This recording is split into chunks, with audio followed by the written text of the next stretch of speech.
दोस्तों, अगर आपका नाम एस या आर से शुरू होता है तो 18 मई से 25 मई तक का ये हफ्ता आपकी लाइफ का एक इंपॉर्टेंट टर्निंग पॉइंट बन सकता है। कुछ लोगों को अचानक खुशखबरी मिलेगी और कुछ को किसी अपने का असली चेहरा नजर आएगा। एस नाम वालों के लिए यह हफ्ता इमोशंस और सक्सेस दोनों लेकर आ रहा है। टैरोट एनर्जी के मुताबिक एक पुरानी टेंशन खत्म होने वाली है। अगर आप किसी का वेट कर रहे थे, मैसेज या कॉल एक्सपेक्टेड है।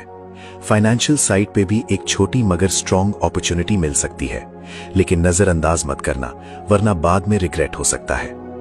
आर नाम वालों के लिए यह हफ्ता थोड़ा मिस्टीरियस है। किसी की जेलसी या नेगेटिव एनर्जी आपको मेंटली डिस्टर्ब कर सकती है, लेकिन टैरोट कार्ड्स दिखा रहे हैं कि आखिर में जीत आपकी होगी। आपके अराउंड एक ऐसा इंसान है जो चुपके से आपको ऑब्जर्व कर रहा है। लव लाइफ में भी सडन चेंज या सरप्राइज पॉसिबल है।